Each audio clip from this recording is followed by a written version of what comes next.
Hello everyone, welcome back to my channel. I hope you all are doing well and enjoy my fan fiction. So let's start our fan fiction journey. ये please let me die का second episode है. Let's started. तो previous chapter में हमने देखा था कि wing balcony की रीलिंग्स पर लटक रहा था और वांगजी ने उसका हाथ टाइटली ग्रैब कर रखा था, जिसे छुड़ाने के लिए विंग लगातार स्ट्रगल कर रहा था. पर वांगजी की पकड़ विंग के हाथों पर और भी टाइट हो रही थी. वांगजी विंग को ऊपर खींच रहा था, पर विंग ऐसा नहीं चाहता था, जिस वजह से वांगजी से अपना हाथ छुड़ाने के लिए विंग उसके सामने बेग करने लगा. So let's start next chapter. अब हमें सीन शिफ्ट होके 6th मंथ पहले का दिखाया जाता है. एक खूबसूरत सुबह, पर यह सुबह हर किसी के लिए खूबसूरत नहीं थी. एक आलीशान कमरा जिसके किंग साइज बेड पर एक लड़का सोया हुआ था. दिखने में तो यही लग रहा था, पर वो सोया नहीं था. बस उसकी आंखें बंद थी. आंखें पूरी तरह बंद होने के बावजूद उसकी आंखों से लगातार आंसू गिर रहे थे. उसके मुंह से एक भी आवाज़ नहीं निकली थी, पर उसके आँखों के आंसू थे जो रुकने का नाम ही नहीं ले रहे थे. वो साइलेंटली रो रहा था. उस कमरे में शांति थी, पर रूम के वॉशरूम से शावर की आवाज़ आ रही थी. मतलब वो उस रूम में पूरी तरह अकेला नहीं था. कुछ देर बाद उस लड़के ने अपनी आंखें खोली और जैसे ही वो मूव होने लगा, उसे अपनी बॉडी में एक शार्प पेन महसूस हुआ, जिस वजह से उसने बेड पर कंबल को टाइटली ग्रैब कर लिया और उसके मुंह से दर्द की वजह से हल्की सी आह निकल गई. वो जैसे तैसे बेड पर बैठ गया. उसकी बॉडी में अभी भी बहुत पेन था. उसने अपने बॉडी से कंबल हटाई, तब उसके चेहरे पर एक हल्की सी मुस्कान आ गई. पर इस मुस्कान में ना तो कोई खुशी थी और ना ही कोई सुकून. इस मुस्कान में तो दर्द था, तकलीफ़ थी और सबसे बढ़कर धोखा था, जो उसे किसी और ने नहीं बल्कि खुद ने ही दिया था. आज उसने खुद को शर्मसार किया था. उस बेड पर और कंबल पर ब्लड लगा था.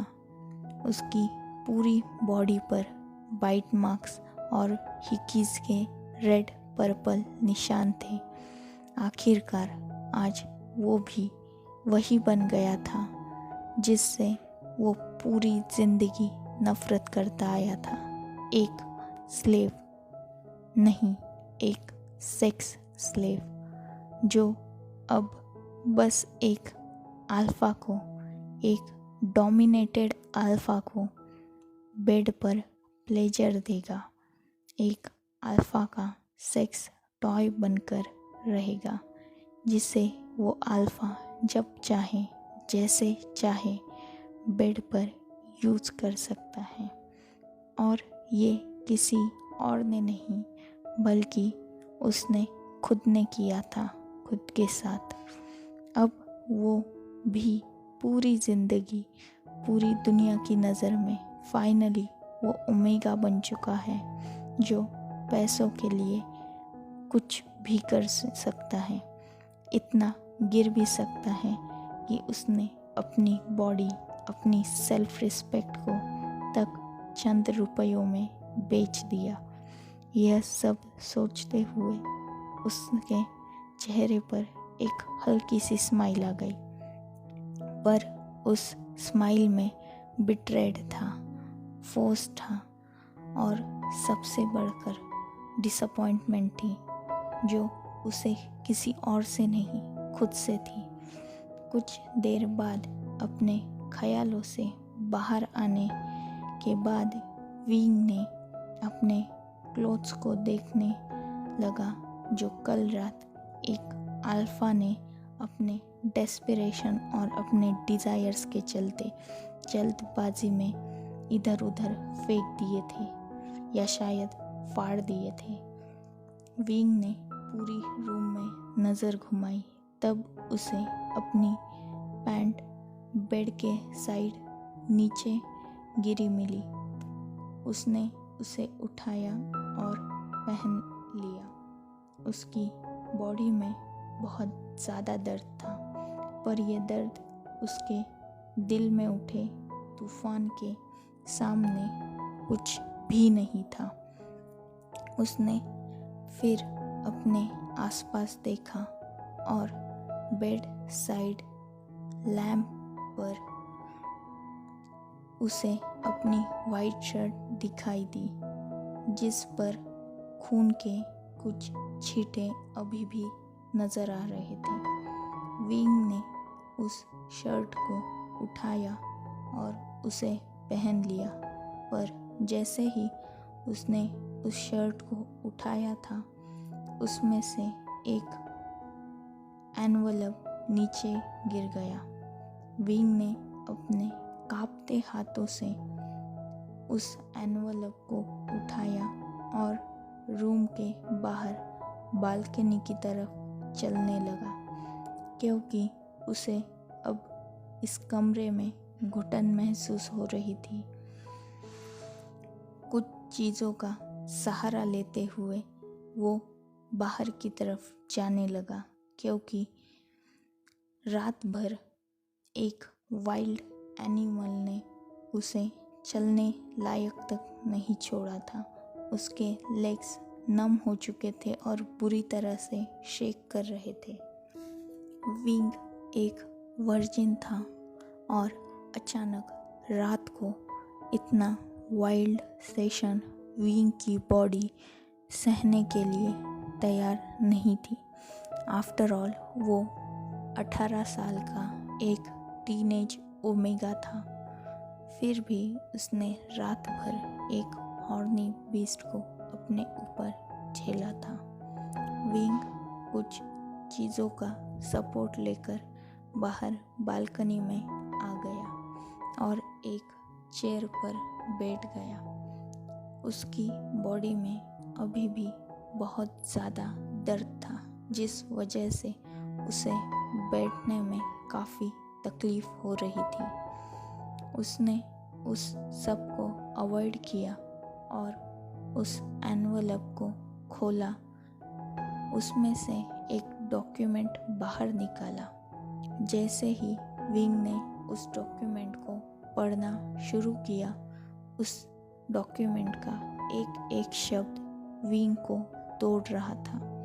ना बस उसके दिल को, बल्कि उसकी सेल्फ रिस्पेक्ट और यहाँ तक कि उसकी सोल को तक पूरी तरह से डिस्ट्रॉय कर रहा था। उस डॉक्यूमेंट पर हर एक शब्द के बाद विंग की पकड़ कसती जा रही थी। उसने अपनी आंखें टाइटली बंद कर ली और उसके आँखों से आंसू निकल उस डॉक्यूमेंट को भी भिगाने लगे। विंग का दिल इस वक्त हजारों टुकड़ों में बिखर गया था और साथ ही उसकी सेल्फ रिस्पेक्ट और इज्जत भी। विंग ने अपनी आंखें बंद कर ली थी और वो सोचने लगा, 24 घंटे पहले कितना खुश था वो, कितना ज़्यादा एक्साइटेड था वापस अपने होम कंट्री चाइना आने के लिए। अब सीन शिफ्ट होके 24 घंटे पहले दिखाया जाता है। आज विंग जल्दी जल्दी एयरपोर्ट पहुंचा और चाइना की फ़्लाइट लेकर चाइना एयरपोर्ट लैंड हुआ। विंग ने चाइना एयरपोर्ट लैंड करते ही सबसे पहले अपना मोबाइल निकाला, जिस पर ऑन होते ही नोटिफिकेशन आने लगे थे, जिस वजह से उसके चेहरे पर एक हल्की सी मुस्कान आ गई। उसने तुरंत नोटिफिकेशंस ऑन किए तो ये उसके बड़े भाई जियांग चैन के मिस कॉल्स के नोटिफिकेशन थे। उसने तुरंत उसे कॉल किया, पर जैसे ही सामने से कॉल पिक हुआ, उस इंसान की आवाज़ सुन विंग सदमे में चला गया। वो पूरी तरह से शॉक हो गया और तुरंत भागते हुए एयरपोर्ट एग्जिट की तरफ भागा और एक टैक्सी ली, ड्राइवर को एड्रेस बताया और जल्दी से वहाँ से चलने के लिए कहा। So, enough for today. Let's take a break. Next chapter in next video. I hope you all are enjoying this journey. Goodbye. Take care. Enjoy your beautiful life.